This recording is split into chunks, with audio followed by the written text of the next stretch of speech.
بسم اللہ الرحمن الرحیم۔ ناظرین، ویلاگ نمبر 32، 32 نمبر ویلاگ اور صفحہ نمبر بھی 32 ہے۔ کتاب کا نام ہے دفاع حضرت معاویہ رضی اللہ۔ ناظرین، اس کتاب کا مین کتاب کا نام فکری و نظریاتی رفتوں تک پہنچانے والی قائد اہل سنت کی 3 اہم تصانیف کا مجموعہ انوار حق مولانا قاضی مظہر حسین صاحب رحمۃ اللہ علیہ۔ سنی مذہب حق ہے، دفاع حضرت معاویہ رضی اللہ، ہم ماتم کیوں نہیں کرتے؟ ناظرین، مجاہد ملت فقیہ اعظم ولی کامل حضرت قاضی صاحب یعنی مظہر حسین صاحب، ان کی ایک ایک چیز، ان کا ایک ایک قول، ان کی ایک ایک کتاب انشاءاللہ آپ کے سامنے رکھیں گے۔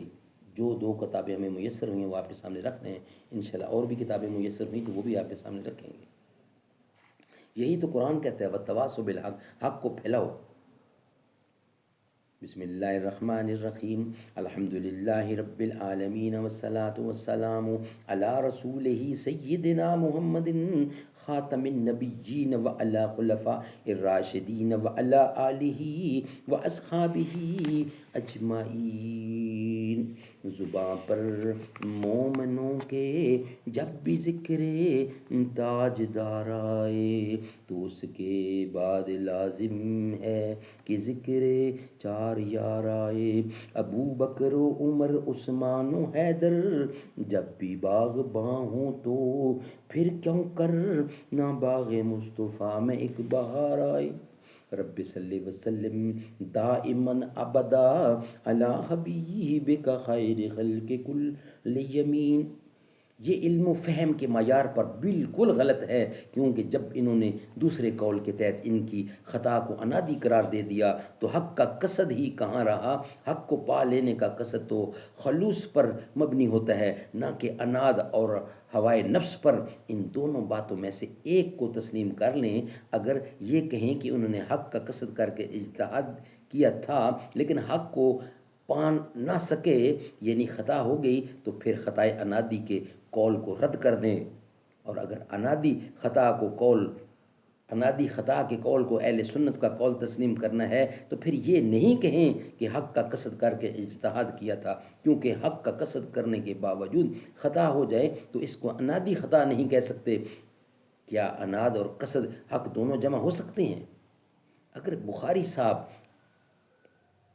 ایچ پیچ کی بھول بھلیوں سے اجتناب کر کے جمہور اہل سنت کا قول تسلیم کر لیتے کہ حضرت معاویہ رضی اللہ سے اس اجتہاد میں خطا ہو گئی تھی اور آپ حقیقتاً باطل پر نہ تھے، تو اتنی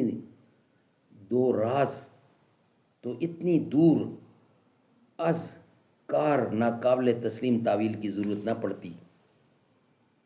کیا مولوی میر حسین شاہ صاحب عبرت حاصل کریں گے؟ کیا مولوی میر حسین شاہ صاحب عبرت حاصل کریں گے؟ یہ سوال ہے ان کے لیے۔ ناظرین، آج کا ویلا کمپلیٹ کرتے ہیں ہم 32 اور اگلی طرف چلتے ہیں 33 کی طرف، جس کا ہیڈنگ ہے حضرت مجدد الفسانی رحمۃ اللہ کا ارشاد۔ یہ ہم آپ کے سامنے رکھیں گے مگر نیکسٹ ویلاگ میں۔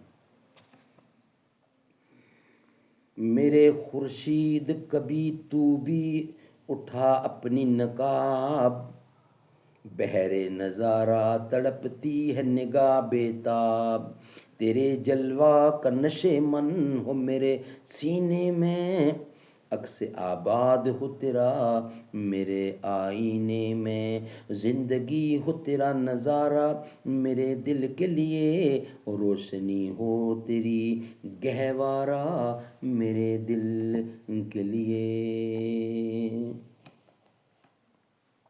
صحابہ کے دامن میں آ کر تو دیکھو، ملے گا سکون آزما کر تو دیکھو، ہمیں ان کا ناموس ہے جاں سے پیارا، صحابہ پہ انگلی اٹھا کر تو دیکھو، سارے نبیوں کے عہدے بڑے ہیں لیکن آقا کا منصب جدا ہے، وہ امام صف انبیاء ہیں ان کا رتبہ بڑوں سے بڑا ہے، کوئی لفظوں سے کیسے بتا دے ان کے رتبے کی حد ہے تو کیا ہے؟ میں نے اپنے بڑوں سے سنا ہے، صرف اللہ ہی ان سے بڑا ہے۔